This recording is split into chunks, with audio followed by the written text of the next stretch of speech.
So the way that we interact with Git for our Flutter project, so what we're going to do here is I'm just going to quickly demo um, a typical kind of uh, path or workflow you might be doing. You're going to first going to be creating a new project.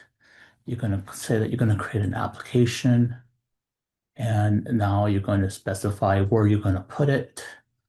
I'm going to say learn. Specify here. I'm going to call the project test one.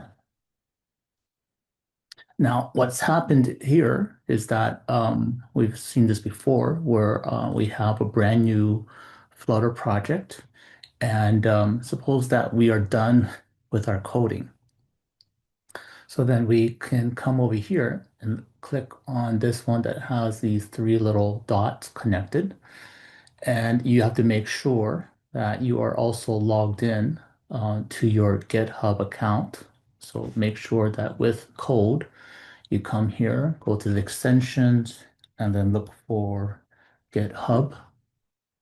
And I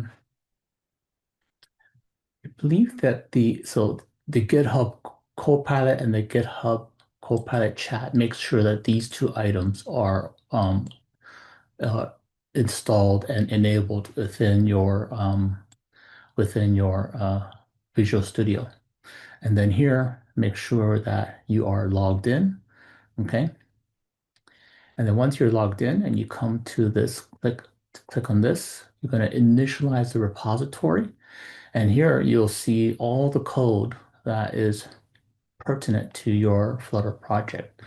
Something to keep in mind is this particular file keeps track of all the files that you don't want to check into Git. So these are generated files, files that you don't necessarily want to put into the GitHub repository.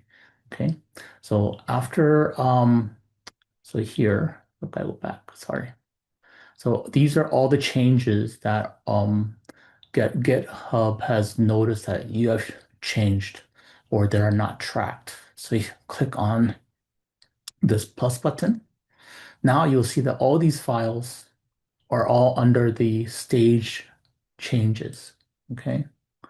And that these are all the generated files that GitHub is going to ignore. So put a comment here saying my, oops, my first check-in. I'm going to commit. Okay. And now, um, since there are other files here, sorry, actually, I'm going to keep all these as well. Say add all.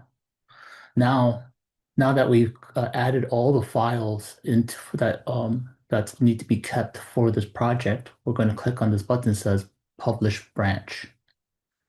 And here you're going to have two choices. You can publish it as a private or public. So public, the whole internet can see your project, I mean your repository. But if you put private, just you will be able to see it. So if I click on this one, private, then here it says open your GitHub repository. And let me bring that window over here. Now you can see that this is the repository that I just added and pushed. Okay, I just published it to GitHub. Now, if I wanted to let others see the contents of this project, come here to settings, come here to collaborators. You're gonna verify that it's you that's logging in here.